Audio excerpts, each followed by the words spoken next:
Alright guys, how's it going? Welcome back. Well, today we're looking at a car that I believe should have sold in far bigger numbers in the UK. It's this 8th generation Toyota Camry Hybrid.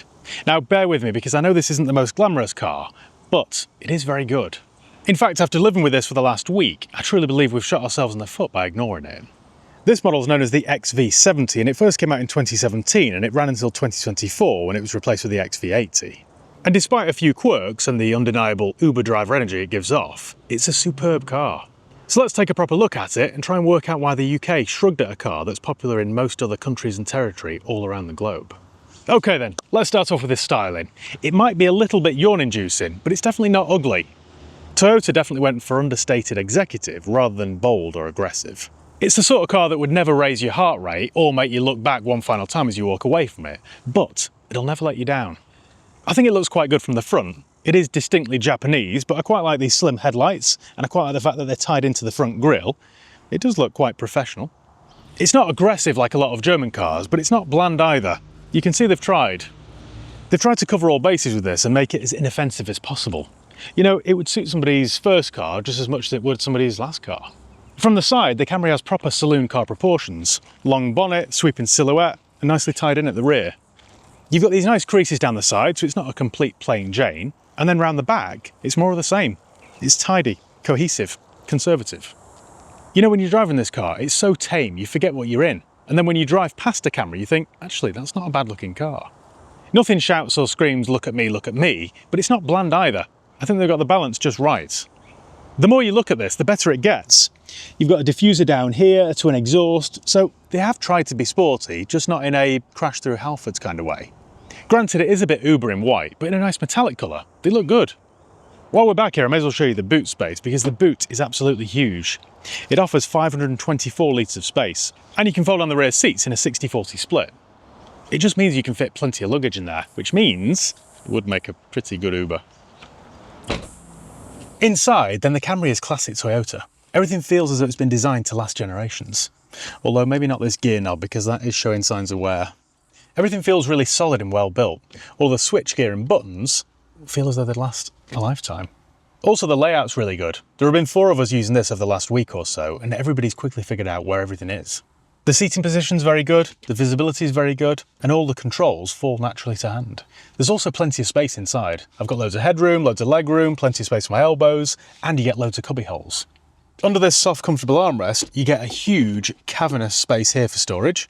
You get 2 cup holders. You get more storage down here with a wireless charging pad. You get storage in the door cards. You get a decent sized glove compartment and more storage here beside the steering wheel. It's a really sensible car, this. The actual design of the interior is quite nice as well. It is a bit Lexus-y. The choice of materials is nice. It's nice and interesting. It's not completely drab. It feels like they've set this up so they can simply rebadge it as a Lexus, which of course they did, because that is the ES. All the materials feel nice as well. So you've got nice soft touch materials on the dash, the steering wheel. Everything feels really good for this price, which I'll get to later. Let me show you the back.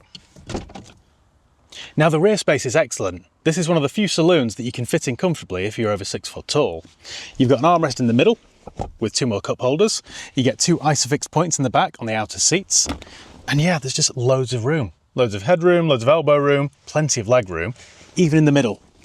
There is a small transmission tunnel, but for short trips, even adults could sit here quite comfortably.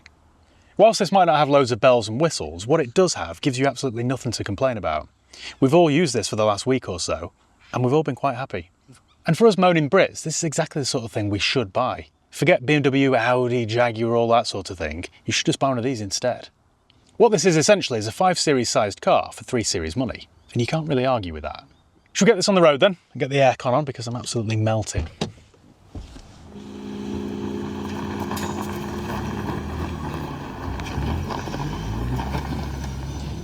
Okay then, so we're behind the wheel of the 8th generation Camry, and to drive, it's just really pleasant and inoffensive. It's really easy to live with. This particular model is the hybrid, so under the bonnet you'll find a 2.5 litre 4-cylinder petrol engine. That's connected to some batteries and electric motors, so this thing makes about 215 brake horsepower. So it's not exactly a slow car, it does pick up quite nicely. This is what Toyota and Lexus describe as a self-charging hybrid, so you never need to plug it in. What that means in the real world is that the petrol engine will constantly keep turning itself off to try and save fuel. Then it just relies on battery power alone. So, for example, now if I back off the accelerator, I'm running on EV mode, and it is very, very frugal. We ran around in this for a full 8 days before I saw the fuel light come on. How good's that? You might be put off by the idea of a petrol hybrid, but you really shouldn't be. Toyota have been making this powertrain now for over 3 decades, and it's one of the most refined and reliable out there. The engine is definitely tuned for smoothness rather than excitement, but it does a really good job. Most of the time when you're driving this though, you're just whistling around on battery power. It's really quite addictive. You find yourself driving this really steadily to try and eke out as many miles as possible on battery power alone without using a single drop of fuel. It does really change your whole driving style. And whilst it might not be the most dynamic on these twisty roads, for your boring commute in traffic, this is kind of what you want. Way more than a 5 Series or E-Class anyway.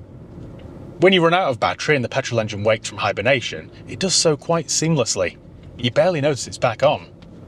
This powertrain's a bit of a testament to Toyota. They've been making this longer than most car makers have been on Instagram.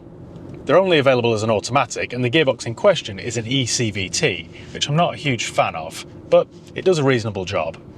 In typical CVT fashion though, when you really sting it, you get an awful racket. But you do make progress in this quicker than you might expect. For everyday driving though, it does a really good job, and it makes perfect sense. This would actually make the perfect Monday to Friday car. Have something fun for the weekends by all means, but keep this as your main commuter vehicle. It isn't really a car that wants to be rushed this, but you do get the sense that it'll last forever. If you're thinking about buying a used Camry, make sure you do a thorough vehicle history check on it first. Now, I always use Car Vertical. It's really easy to use and they're really thorough. All you need to do is go to carvertical.com, and don't worry, I'll leave the link below in the video description, and type in the reg or the VIN. It's as easy as that. A few moments later, you'll get your report back, which will tell you if the car's ever been stolen, written off, had a mileage drawback, or has outstanding finance on it. There are so many dodgy cars out there, I'd hate for you to end up buying one, so make sure you do a Car Vertical check before you hand over any cash for a used car, and it also works on motorbikes. It doesn't take long and it isn't expensive, and it's cheaper still if you use my promo code HIGHPEAK. That's HIGHPEAK all one word, HIGHPEAK, and you'll get 20% off each and every check that you do, and you can use that promo code as many times as you like. Anyway, back to the Toyota Camry. In this 8th generation Camry, there were other engines available, from 4-cylinders to V6s, but I believe in the UK we only got the hybrid. The steering's very light, the ride is nice and comfortable, it corners nice and flat, there's no body roll. The thing you've got to bear in mind is, for 90% of most people's driving, this is all the car you need.